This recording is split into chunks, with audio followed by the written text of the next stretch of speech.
नमस्कार दोस्तों। सागर रत्ना रेस्टोरेंट में आप लोगों ने कई बार इडली या डोसा खाया होगा, लेकिन इसके पीछे के संघर्ष के बारे में शायद ही आपको पता होगा। आज हम आपको इनके ही बारे में बताने जा रहे हैं। कैसे एक 18 रुपये की सैलरी कमाने वाले वेटर ने 300 करोड़ की कंपनी खड़ी कर दी। जी हाँ दोस्तों, अगर इंसान दिल से किसी चीज़ के लिए कोशिश करे तो उसे निश्चित तौर पर मिलती है। अगर हिम्मत और मेहनत के साथ अपने सपनों को पूरा करने की कोशिश की जाए तो सफलता मिलनी तो तय है। ऐसी एक कहानी हम आपको सुना रहे हैं।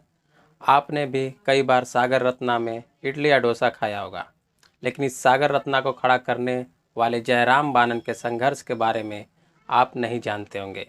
आज देश के साथ साथ दुनिया के कई दूसरे देशों में सागर रत्ना रेस्टोरेंट है, लेकिन आपको जानकर हैरानी होगी कि इसके मालिक जयराम कभी सिर्फ 18 रुपये की सैलरी पर होटल में बर्तन मांजने का काम किया करते थे। जयराम बानन की कहानी संघर्ष से भरी है। सागर रत्ना को खड़ा करने में उन्होंने अपना खून पसीना एक कर दिया। कोई सोच भी नहीं सकता था कि जो आज होटल में टेबल साफ कर रहा है, झूठे प्लेट धो रहा है, वो कभी करोड़ों की कंपनी चलाएगा। आज देश में उनके 100 से ज़्यादा आउटलेट्स हैं। भारत के अलावा विदेशों में भी सागर रत्ना के आउटलेट्स चलते हैं। कर्नाटक के उडुपी में जन्मे जयराम बानन अपने पिता से काफ़ी डरते थे। जयराम 13 साल के थे तब वो अपनी कक्षा में फेल हो गए। उन्हें पिता इतने डर था कि उन्हें लगा कि घर गया तो पिताजी से डांट पड़ेगी। इसलिए उन्होंने पिता की मार से बचने के लिए घर छोड़ दिया। साल 1967 में मुंबई पहुंच और दोस्तों, मुंबई पहुंचने के बाद जयराम को एक रेस्टोरेंट में काम मिल गया। 18 रुपये की सैलरी मिलने लगी। उनका काम होटल में जूठे बर्तन और प्लेट धोना था। इसके बाद वो टेबल साफ करने लगे। उनकी मेहनत देखकर रेस्टोरेंट के मालिक ने उन्हें पहले वेटर और फिर उस रेस्टोरेंट का मैनेजर बना दिया। उनकी सैलरी 18 रुपये से बढ़ाकर 200 रुपये महीना कर दिया।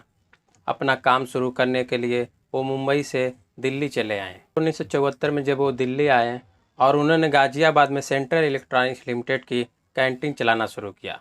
दोस्तों से उधार लेकर और कुछ अपनी सेविंग के साथ उन्होंने यह काम शुरू किया। पहली निवेश 2000 रुपये का किया। इसके बाद साल 1986 में उन्होंने साउथ दिल्ली की डिफेंस कॉलोनी में अपना पहला रेस्टोरेंट खोला, जिसका नाम सागर रखा। रेस्टोरेंट में पहले दिन की कमाई 408 रुपये रही। इसके साथ उनके कारोबारी बनने का सफ़र शुरू हो गया। सागर की शुरुआत के 4 साल बाद दिल्ली में एक और रेस्टोरेंट खोला और नए स्टोर में सागर के साथ रतन नाम जोड़ दिया। और इसी तरह दोस्तों, कभी 18 रुपये की सैलरी पर काम करने वाले जयराम आज 300 करोड़ रुपये के मालिक हैं। देश ही नहीं बल्कि कनाडा, सिंगापुर, बैंकॉक में भी सागर रत्ना के आउटलेट हैं। उन्होंने सागर रत्ना के अलावा उन्होंने 2001 में स्वागत नाम की एक और रेस्टोरेंट चेन शुरू की थी। लोग उन्हें नॉर्थ का डोसा किंग भी कहते हैं।